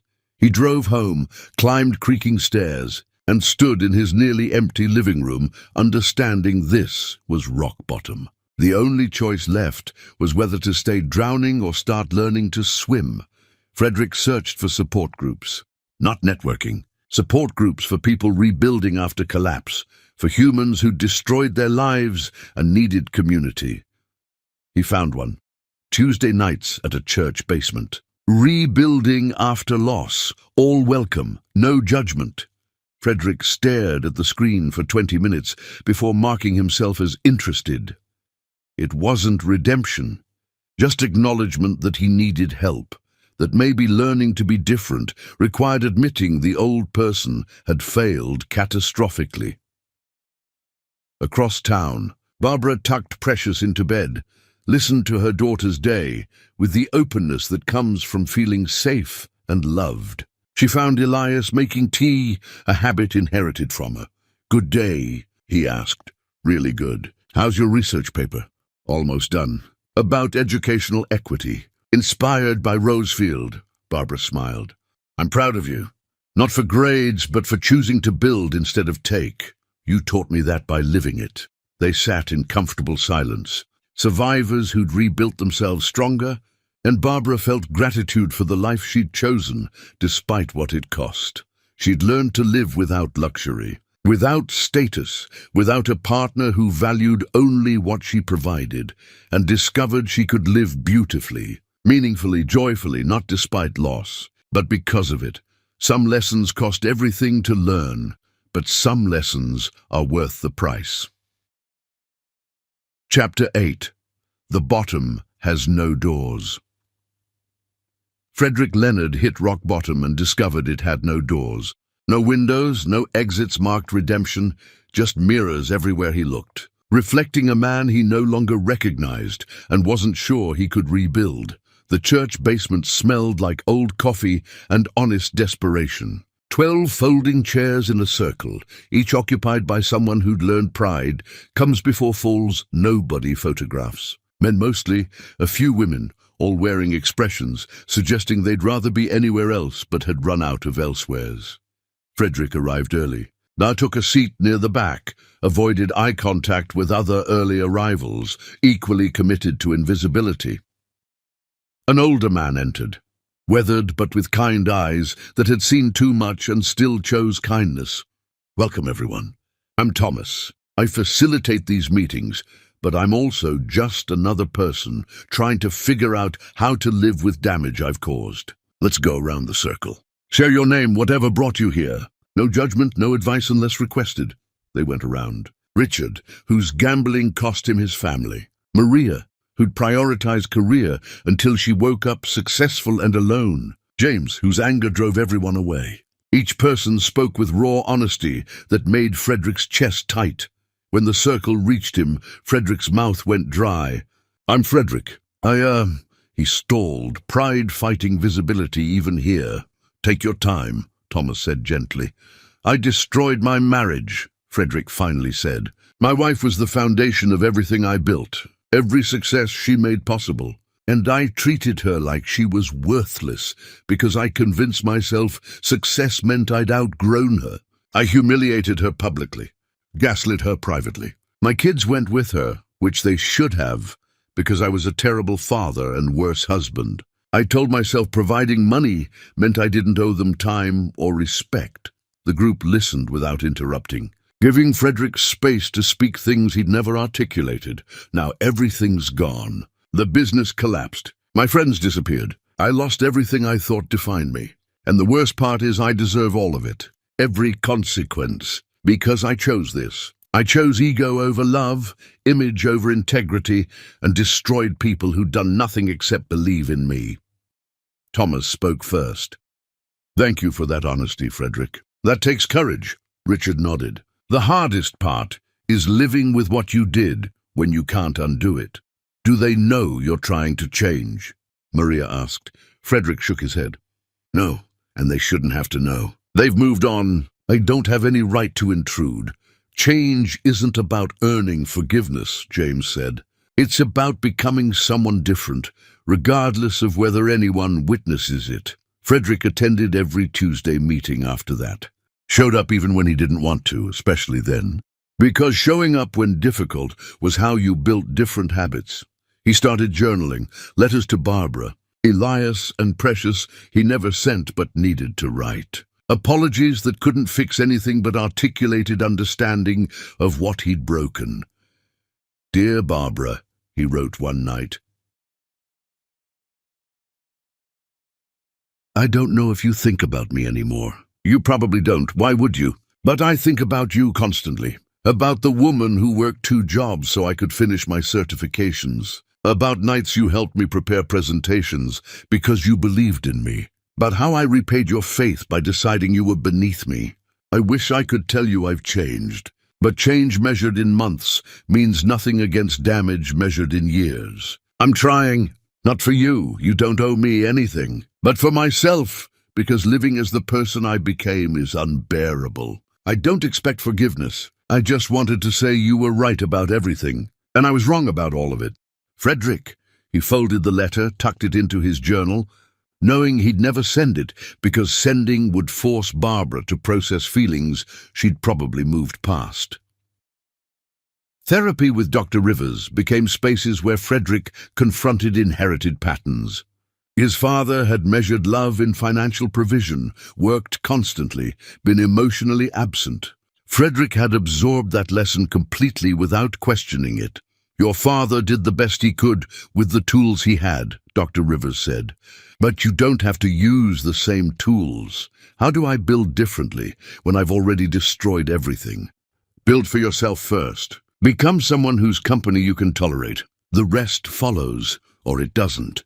Frederick began volunteering at a food distribution center on Saturdays, not for image rehabilitation, but because the work was physical and immediate. He loaded boxes, sorted donations, carried bags for elderly people who'd lived harder lives and complained less. A woman named Gladys worked beside him most Saturdays, sorting canned goods with practiced efficiency. Elderly, wrinkled, wearing mended clothes, She smiled genuinely at everyone, remembered names, asked about grandchildren. "You're new to this?" Gladys observed one Saturday. "Yeah, trying to figure some things out." "Figured anything out yet?" Frederick considered lying, but something about Gladys made dishonesty impossible. "Just that I wasted a lot of years being someone I shouldn't have been." "Well," Gladys said, handing him another box, "at least you figured it out while you still got years left to be someone different. Some folks never get that far."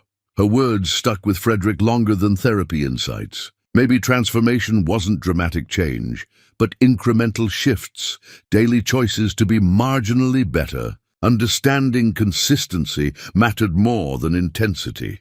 He stopped checking social media, cancelled subscriptions to magazines he'd only read to feel cultured, deleted apps designed to make him feel inadequate through comparison. He simplified existence to essentials: work, therapy, support group, volunteering, sleep when possible. His apartment remained sparse by choice now. He didn't accumulate possessions because they no longer felt like proof of worth. He owned what he needed, and discovered simplicity created space for thoughts instead of distractions. One evening, walking home, Frederick saw a flyer: Rosefield Academy Open House, community welcome. His first instinct was to avoid it. His second was to attend anonymously, observe from distance. His third, informed by months of therapy, was to recognize both impulses as selfishness, one rooted in shame, one in curiosity, neither about respecting boundaries. He didn't go to the open house. Instead, he wrote another unsent letter. "Dear Elias and Precious, I saw there's an open house at your school. I won't attend because my presence would make everything about me instead of you, and I've already made too many things about me. I just wanted to say, though you'll never read this, that I'm proud of you. Not meaningless pride of someone who contributed nothing, but aching pride of someone recognizing the people you've become happened despite my absence. You've become genuinely good people, the kind I pretended to be raising. I hope you're happy. I hope you never doubt your worth the way I made your mother doubt hers. Your father, who's trying to earn the right to call himself that again someday, even if someday never comes." Frederick folded that letter beside all the others. Evidence that he'd felt what he'd refused to feel: remorse, accountability, the terrible weight of understanding exactly what he'd destroyed. Rock bottom wasn't a moment. It was a process that left you with nothing except the choice to stay demolished or start building something different from rubble. Frederick chose building, even though the blueprint was unclear, even though he had no guarantee building would lead anywhere except more honest versions of the same loneliness. But honest loneliness felt more survivable than dishonest connection. So he survived. One Tuesday meeting at a time, one therapy session at a time, one Saturday morning at a time, accumulating days where he didn't actively make things worse, and calling that progress because progress was all he had left to measure. Chapter 9. The Distance That Defines. 18 months after Barbara walked out of his life, Frederick Leonard had rebuilt nothing material, owned nothing impressive, and mattered to no one outside his support group, and for the first time in his entire existence, he understood that anonymity might be the truest measure of freedom. Seasons changed without fanfare in Frederick's small world. He marked time by therapy appointments and support group meetings rather than quarterly reports. He'd become unremarkable, just another middle-aged man riding the bus to a job that paid enough to survive. Anonymous in crowds, forgotten in moments. His consulting firm promoted him slightly, not because he was exceptional, but because he showed up consistently. The raise was modest, enough to afford slightly better groceries and a winter coat that didn't leak cold. Frederick accepted the promotion with quiet gratitude rather than ego. He'd stopped stalking Barbara's world through social media, stopped measuring his worth against her achievements. The discipline required was significant. His fingers still itched to type her name during weak moments. His brain defaulted to wondering what she was doing. But he resisted, understanding that monitoring her life was another variation of control, another way of inserting himself into a story he'd written himself out of deliberately. His support group had become the closest thing Frederick had to community. These broken people meeting weekly, confessing failures and celebrating tiny victories, witnessing each other's attempts at transformation. They understood him in ways his professional network never had. Solidarity in damage created bonds stronger than shared success ever had. Thomas pulled Frederick aside after one meeting. "You've been coming for over a year now. How's the work going?" "Slow," Frederick admitted. "Most days I wake up ashamed of who I was. Some days I'm ashamed of who I still am." "That's called conscience," Thomas said. "Uncomfortable but necessary. The day shame stops motivating change, you've probably stopped trying. Do you think people can actually change? Fundamentally change? Or do we just become better at hiding who we really are?" Thomas considered the question seriously. "I think we're always who we are at our core. But that core can expand to include new ways of being if we're willing to do the work. You're not going to stop being Frederick Leonard, but you can become a version who learned from mistakes instead of repeating them. Whether that constitutes fundamental change, does the distinction matter if the outcome is you're less harmful?" The question lingered with Frederick long after the meeting ended. He volunteered additional hours at the food distribution center. Gladys had become something like a friend, if friendship could exist between two people who only knew each other through Saturday morning service. "You've got somewhere to be for the holidays?" Gladys asked one December morning. "Not really. Just me and a quiet apartment." Gladys studied him. "That's loneliness talking. You know you're welcome to join community dinner at the church. Always room for one more." Frederick felt something tighten in his chest, gratitude mixed with unworthiness. "Thank you. I'll think about it." He didn't attend, choosing solitude over imposing his presence on people whose warmth he didn't deserve. He spent the holiday alone, eating takeout, and allowed himself to feel the full weight of isolation he'd created through choices made deliberately. This was the life he'd built. Not the one he'd intended, but the one his actions had constructed. Owning that without flinching felt like the only honest thing left to do. Frederick saw the announcement by accident, a flyer on the bus advertising Rosefield Academy's community appreciation event. The invitation extended to everyone who supported our mission. He wasn't everyone who supported their mission. He was the person who'd tried to destroy the woman who'd created it. He had no business anywhere near that event, no right to occupy space in rooms celebrating achievements he'd actively worked against. Frederick folded the flyer, placed it in his pocket, and spent the next week deliberately not looking at it, not thinking about it, not fantasizing about showing up. He went to therapy instead. "I saw that there's an event at Barbara's school," he told Dr. Rivers. "My first instinct was to find a way to attend without being noticed. Watch my kids, see what Barbara's built. But I realized that showing up, even anonymously, would center me in their story again. They've built something that has nothing to do with me. Inserting myself even as an observer violates that separateness." Dr. Rivers nodded. "That's growth, Frederick. Recognizing that love sometimes looks like absence, that respecting boundaries matters more than satisfying curiosity."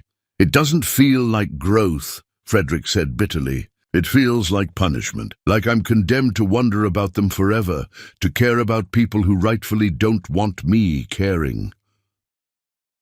"Maybe that's what accountability looks like," Dr. Rivers suggested gently. "Not punishment, but natural consequence. You damage people significantly. They remove themselves. You don't get to decide when or if they return. Your work is becoming someone who wouldn't damage them again if they did, knowing they probably won't." The truth carved itself into Frederick's consciousness. Uncomfortable and unavoidable, he didn't go to the appreciation event, didn't drive past the school. He stayed home, went to work, attended his support group, volunteered his Saturdays, and existed in the small circumference of a life he was slowly rebuilding. Richard from support group called him unexpectedly one evening. "Hey man, few of us are getting together for coffee tomorrow. Thought you might want to join." The invitation surprised Frederick, community extending beyond scheduled meetings. "Yeah, I'd like that." They met at a diner that served strong coffee and grandmother recipe pie. Frederick sat with Richard, James, and Maria, listening to them talk about jobs and struggles and small victories, and realized this was fellowship he'd never experienced during his success days. These people didn't care about his former status or current shame. They just accepted him as another person trying to survive the damage they'd caused. "You've been quiet," Maria observed. "Everything okay?" Frederick stirred his coffee. "Just thinking about how much time I wasted building a life that looked impressive instead of one that felt meaningful. You all are the closest thing I have to friends, and I met you by admitting I destroyed everything." "There's something darkly funny about that." "Nothing dark about it," James said. "We trust each other because we've all admitted we're capable of damage. That's more honest than whatever pretend friendships exist between people pretending to be perfect." They stayed for hours, talking and laughing and existing in authentic connection, and Frederick felt something he'd almost forgotten: belonging. Not performative belonging, but genuine acceptance. He walked home through winter streets, cold air burning his lungs, and felt something like peace. Not happiness. He wasn't sure he deserved happiness, but peace in knowing he was doing the work of transformation without guarantee of reward. Frederick passed the church where his support group met, remembered Thomas's words about change being more important than redemption. He didn't need Barbara or Elias or Precious to forgive him for his work to matter. He needed to become someone whose absence from their lives was a gift rather than a deprivation. He returned to his apartment, pulled out his journal and wrote one final unsent letter. "I won't write any more after this, not because I don't think about you, I do constantly, but because these letters have become about me processing my guilt rather than genuinely caring about your well-being. You deserve better than being supporting characters in my redemption narrative. You deserve to exist completely separate from my journey. I hope you're happy. I hope you've forgotten me except as a cautionary tale. I hope your lives are so full of love and purpose that I'm nothing except an occasional memory of what to avoid becoming. Be happy, be free. That's my final wish, and then I'm letting go. Frederick." He closed the journal, placed it in a drawer, and meant it when he said he wouldn't write more. Some stories don't get neat endings. Some relationships don't resolve into forgiveness. Some people have to live with being the villain in someone else's story, and growth means accepting that without demanding absolution. Frederick was learning to live in that space, not heroically, just persistently, one difficult day after another. Becoming someone different, not because different guaranteed better outcomes, but because staying the same guaranteed continued harm. The night of Rosefield's appreciation event arrived. Frederick stayed home, ate dinner alone, watched television he didn't care about, and resisted every impulse to drive past the school. He went to bed early, slept fitfully, woke to another ordinary day, and understood that this was accountability, not dramatic consequences, just the quiet absence of people who rightfully wanted nothing to do with him, and the work of becoming someone different without promise that different would ever matter to anyone except himself. Across town, Barbara stood in Rosefield Academy's main hall, surrounded by community, by students, by tangible evidence of what love built, and she never once thought about the man who tried to convince her she was worthless.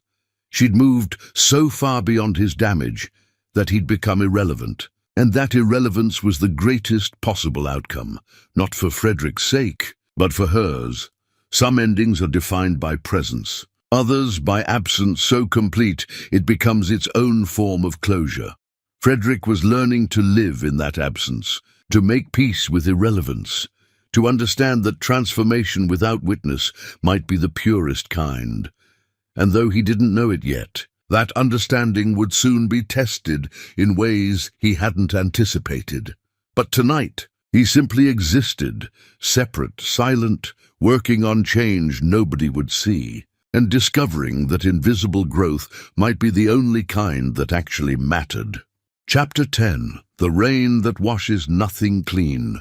Barbara Norris stood at Rosefield, Academy's main entrance, as the last guests left the appreciation night, rain drumming against the windows, and she felt the weight of Frederick's final letter in her pocket like a stone, not because it moved her, but because it forced her to decide whether some ruins deserved to be revisited.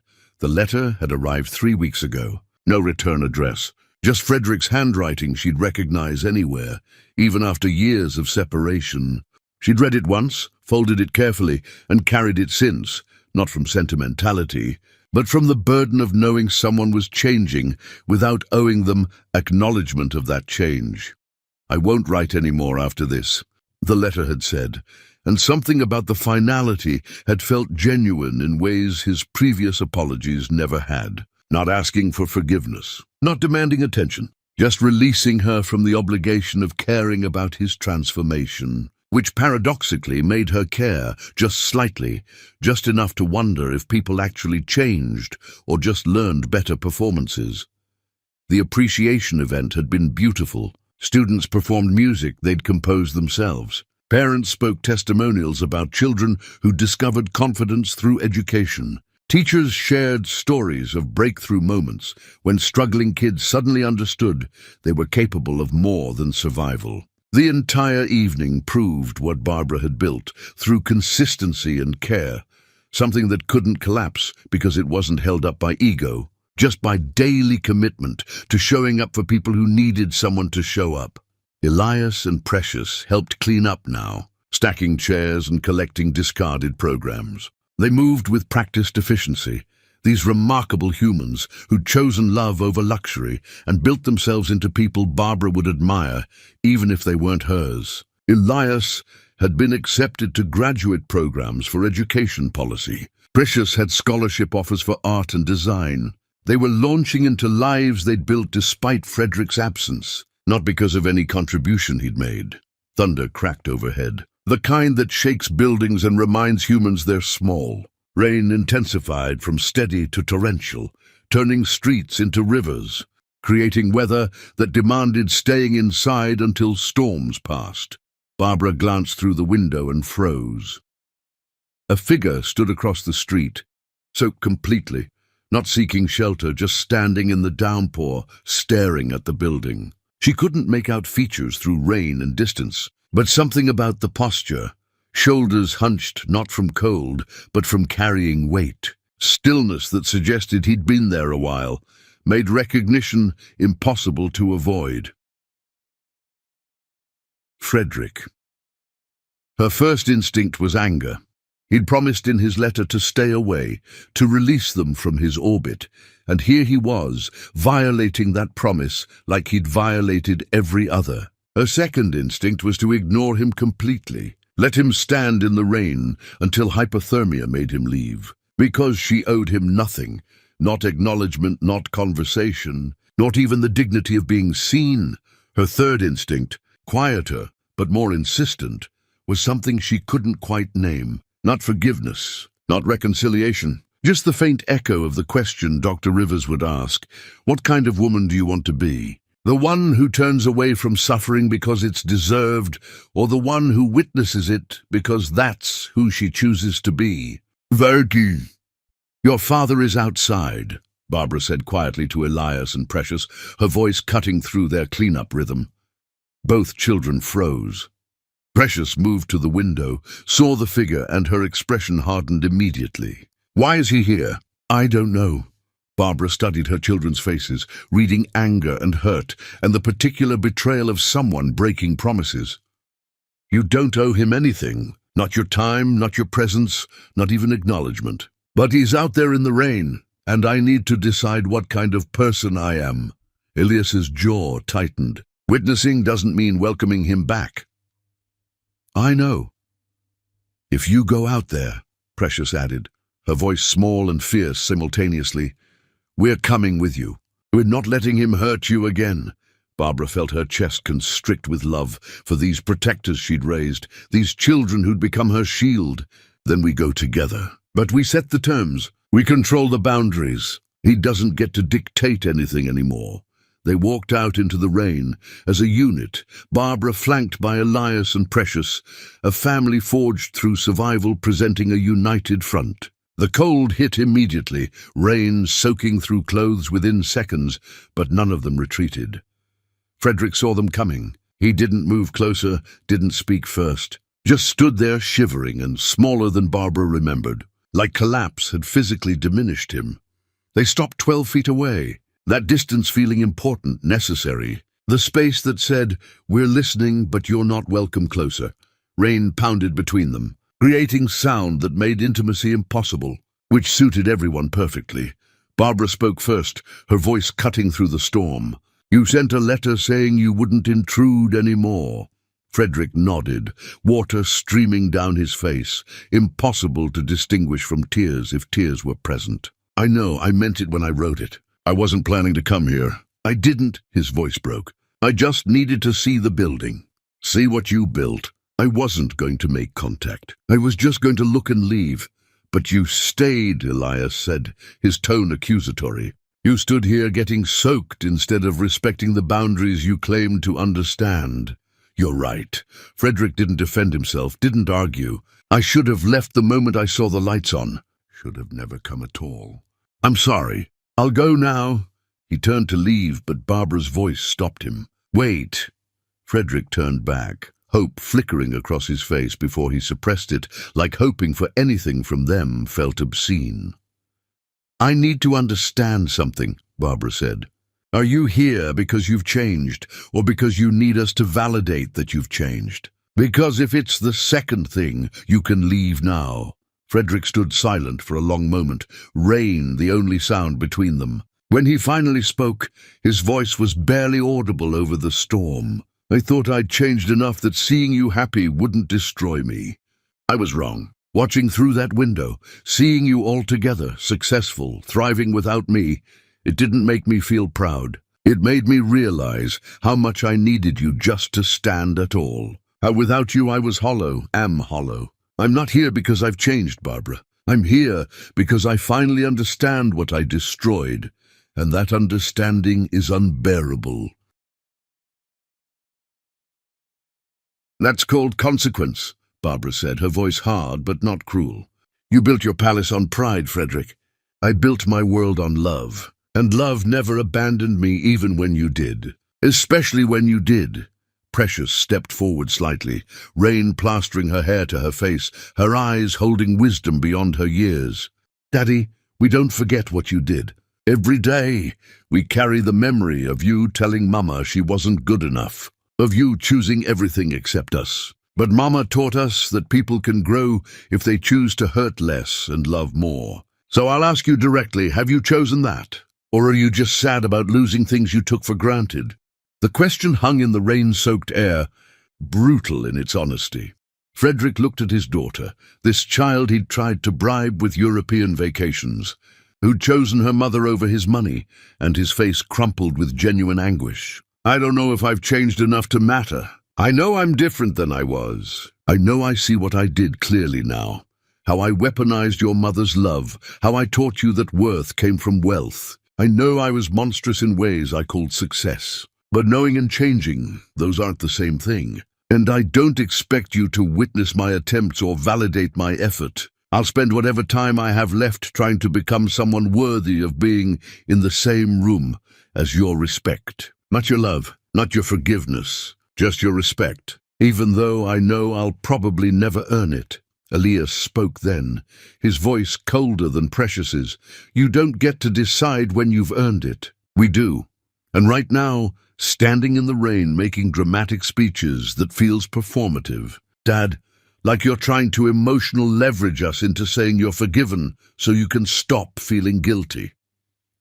"You're right," Frederick said immediately. "You're absolutely right. This is selfish. My presence here is selfish. Everything I do is still somehow about me, even when I'm trying to make it about you. I don't know how to be better than that yet. I'm trying and failing. And I'm sorry for failing in front of you again. Thunder crashed overhead, lightning illuminating their faces in stark white flashes that made the moment feel biblical, consequential, like nature itself was bearing witness.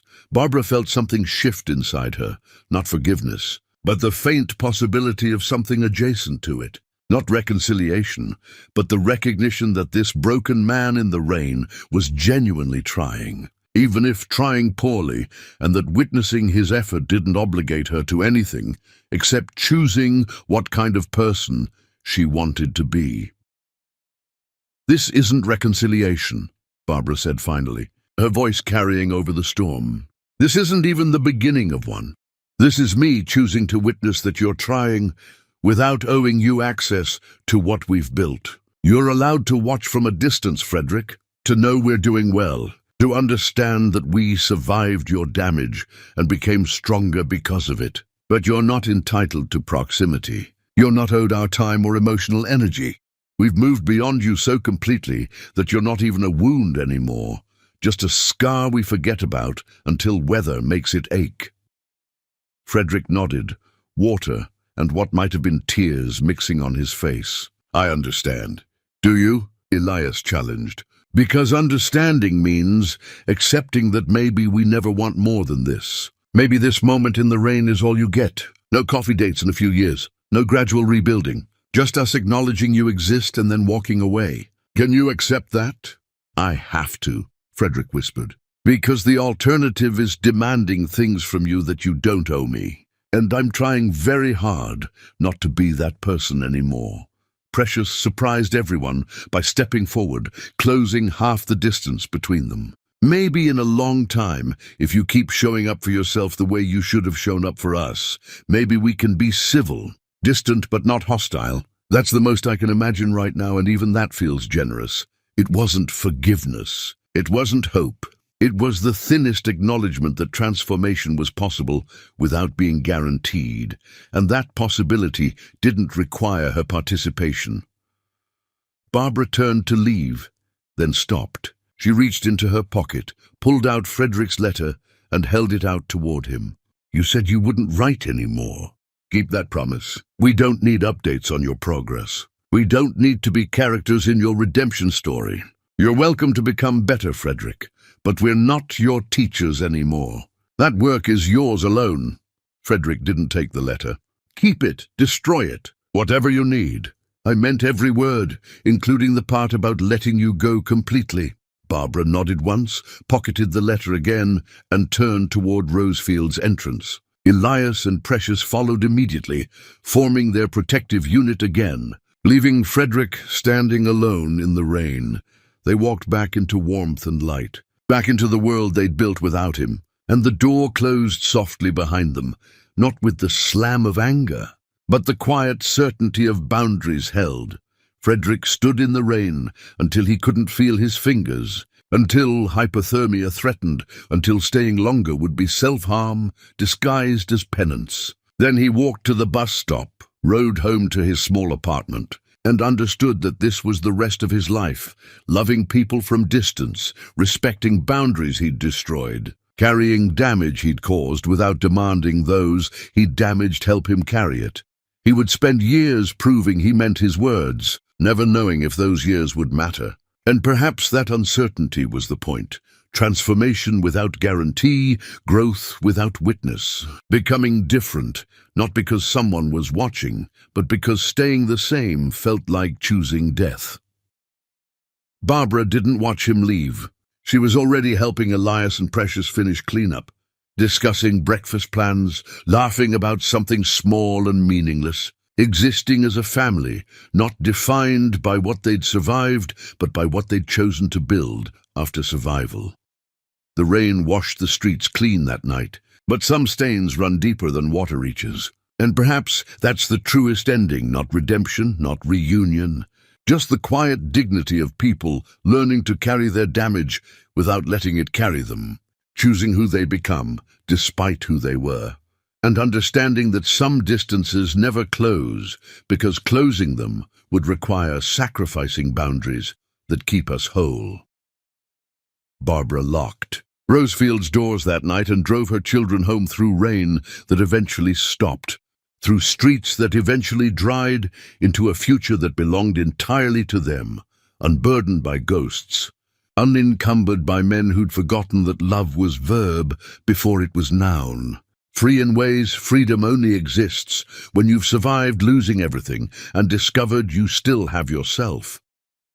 And that, Barbara understood as she tucked Precious into bed and hugged Elias goodnight and lay down in her own room in the house she'd earned, was the greatest success possible, not building an empire, but building a life where love was action, where showing up mattered more than impressing, where the people you loved knew they mattered, not because you said it, but because you proved it daily through choices that prioritized their dignity over your comfort. Frederick. Leonard learned that lesson too late to matter to the people he'd hurt. But he learned it, and whether that learning mattered to anyone except himself would remain uncertain for the rest of his life. Some questions don't get answered. Some endings don't resolve. Some people have to live in the space between knowing better and being better, and growth means accepting that discomfort as permanent residence. The rain stopped. The night ended. And two separate worlds continued parallel, one built on love that lasted, one built on lessons learned too late, never intersecting again, never needing to, both existing as proof that who we become is always a choice, even when that choice comes after we've destroyed everything we should have cherished.